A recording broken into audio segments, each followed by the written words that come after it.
Hey, we're back. We got the wheels, the tires, the lugs, the bearings, the brakes. Got the skin cancer removed for a minute. I look like I got it kicked out of me, but the stitches are out. I'm healed up. We're back to work. Time to take out the trailer trash.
One thing I discovered when I took this apart is that the front did have brakes at one point.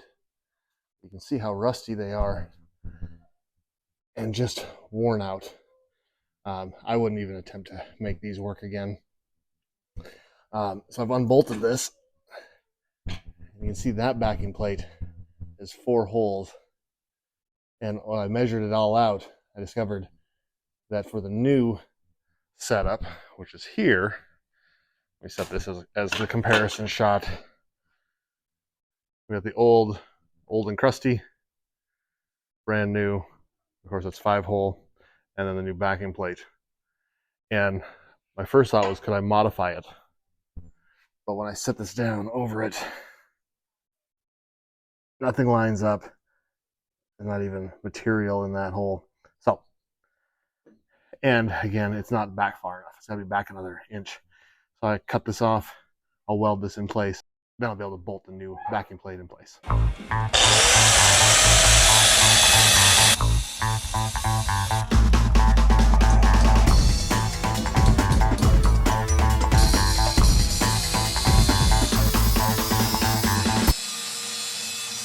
I've removed the old backing plate. I'm going to bolt the new backing plate bracket onto the backing plate, set it in place. I'll do a dry fit of the entire assembly. That will show me exactly where the backing plate bracket needs to be. We'll tack weld it into place, pull everything back apart, fully weld that backing plate, and then paint it up. The backing plate bracket and the backing plate.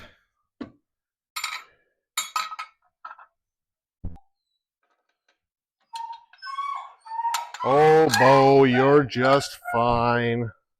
You're fine. These are just going finger tight. They don't have to be solid. And so, a bolt on front and back like so.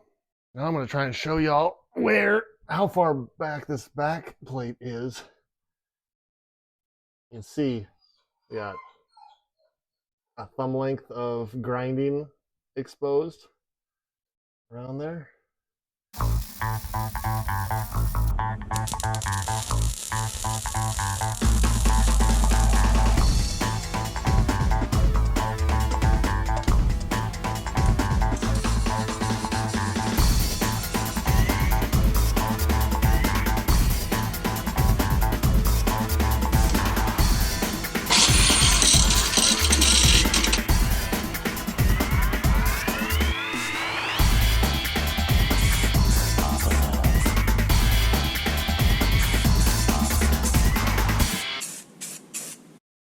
I've got paint drying on the new backing plate bracket.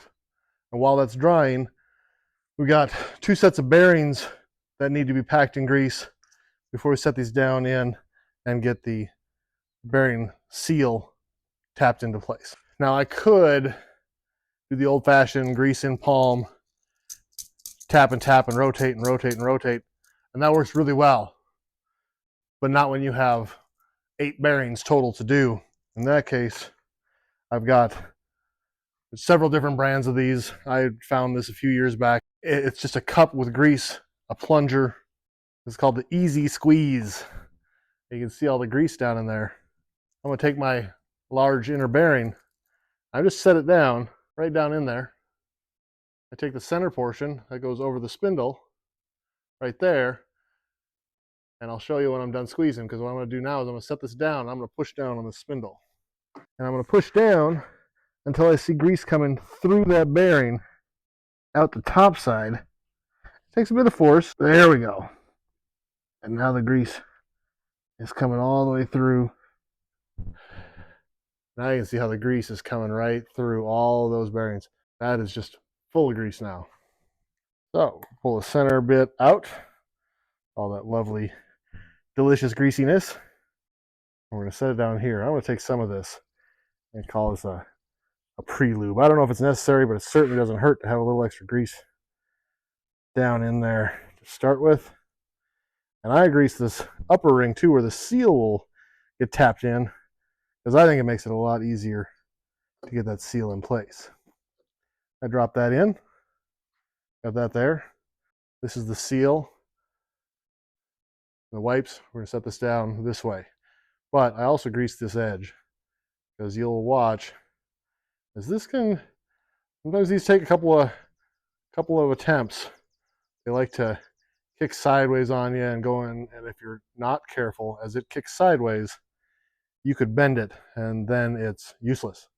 It's only good as long as it's still round. But it sets just right there at the top. I'm sure there are many techniques to do this. What I do, keep a hand, you see how that rotated just a little bit? Rotate so you can see. I'm going to tap. I'm purposely tapping on the high side, trying to get it to start. Yep, I see, and it popped out, just like I said it would. I want to try and do even pressure all the way around, and it's popping again. I don't want to force it. You see that high side? It's trying to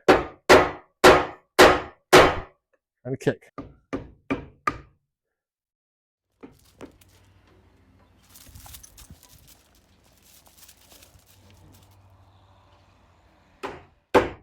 There it went. And now I'm just going to evenly tap around. I'm hitting mostly actually out here now. Just making sure this is set pretty much flush. So now this is ready to go onto the non-brake spindle. We're going to do the same thing for the back. Plenty of grease. We're good. We'll grease this inner race, the edge where that seal sits. Grease that up good. Being that this is the brake drum, once I'm done, I'm going to wipe this down real good too to make sure there's no excess grease in this section, because of course that's the brake shoes are operating right here. Spread some of this excess grease onto the seal here. I have to use a different hammer for this because of the depth. If I were trying to use this to hit that flat like I did with this one in here, you can see I'm nowhere near. So instead of this hammer, I use this hammer. Oh, there it went. Got it. And it's right down on its resting place. I'll set this in here. Wipe this excess off. There. There we go.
adjusted the brakes.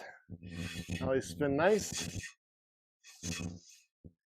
We're gonna bolt some tires on.